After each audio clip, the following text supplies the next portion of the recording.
Imagine you wake up tomorrow morning. You reach for your phone like you do every single day. You tap the screen to check the news, your messages, or maybe just the weather. But nothing loads. You toggle the Wi-Fi. You check your cellular data. You restart the device. Still, nothing. You walk to your window and look outside. Your neighbors are standing on their porches, looking at their own screens with the same confused expression. It's not just your router. It's not your provider. The entire global internet has just gone dark. For the next 24 hours, the world as you know it is effectively canceled. We like to think of the internet as a luxury or a tool for entertainment, but the truth is that it has become the oxygen of the 21st century. And suddenly, we are all about to hold our breath. Before we dive into the chaos of those 24 hours, if you find these kinds of deep dives into our digital world fascinating, go ahead and hit that like button and subscribe. It helps the channel more than you know, and you won't miss our future explorations into the systems that run our lives. Now let's talk about hour one. At first, it feels like a glitch, maybe a minor inconvenience.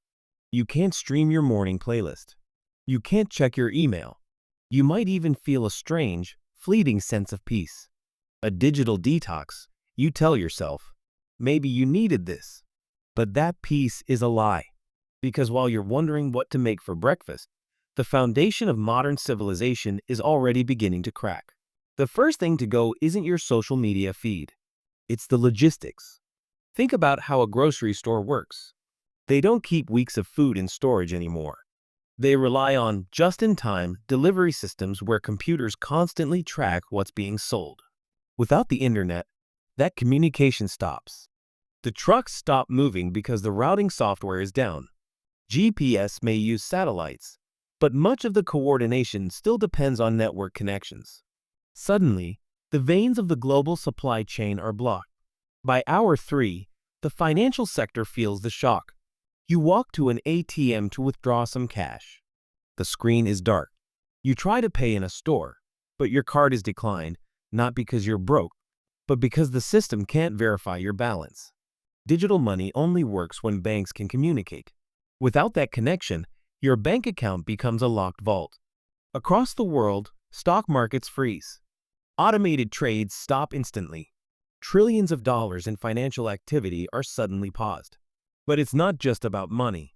It's about safety. By hour 6, critical infrastructure begins to strain. Power grids and water systems are often monitored remotely through connected systems. Engineers rely on live data to balance loads and prevent failures. Without communication, they lose visibility. Fail-safes begin to trigger, and in the world of power, a fail-safe often means shutting systems down to prevent disaster. The irony is brutal. The internet goes down, and soon after, the lights begin to go out too, not everywhere, but enough to create a growing sense of dread. You try to call your family. Then you realize that most modern phone systems rely on internet infrastructure.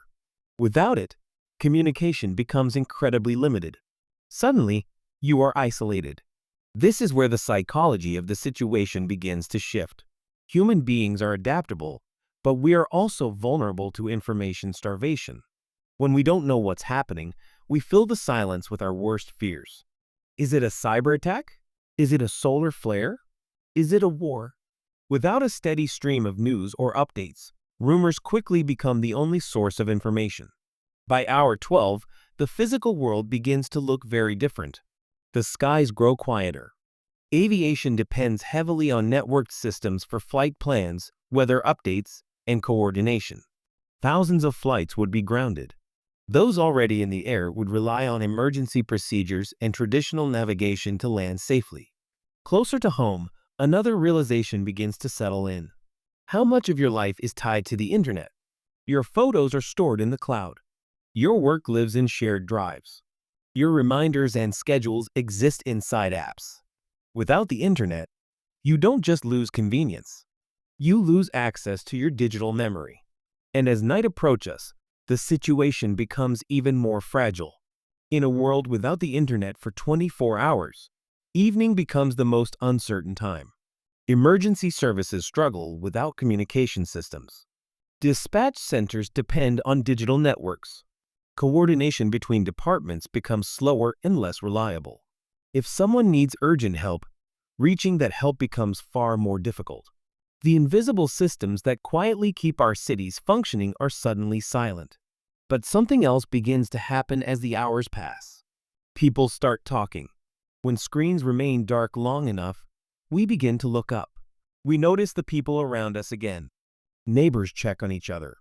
Conversations happen face to face. Resources are shared. For a brief moment, the global digital village fades away and the real physical community returns. But beneath that moment of human connection lies a sobering reality.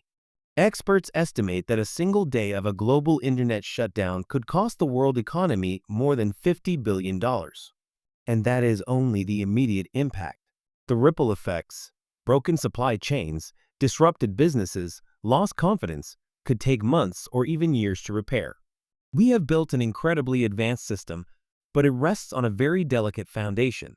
So what happens when the 24 hours finally end and the internet returns? Your phone lights up instantly. Notifications flood in all at once, messages, emails, alerts, updates. The world begins moving again. But after that silence, something feels unsettling. The world didn't end, but for a moment, it felt like it might. The internet is no longer just a place we visit. It's the invisible infrastructure behind almost everything we do. And that reveals an uncomfortable truth. Modern life has traded resilience for convenience. So the real question isn't just what would happen if the internet went down. It's whether we would be ready if it didn't come back quickly.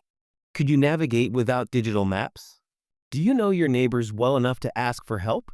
Would you have enough physical cash to get through the day? We spend so much time protecting our digital lives that we sometimes forget to prepare for the physical world. If this made you look at your phone a little differently today, then it did its job. We live in one of the most connected eras in human history, but that connection is powerful and fragile at the same time. If you enjoyed this deep dive, don't forget to like the video and subscribe to the channel. And tell me in the comments, what would you do if the internet disappeared for an entire day? Stay curious, stay prepared, and I'll see you in the next one.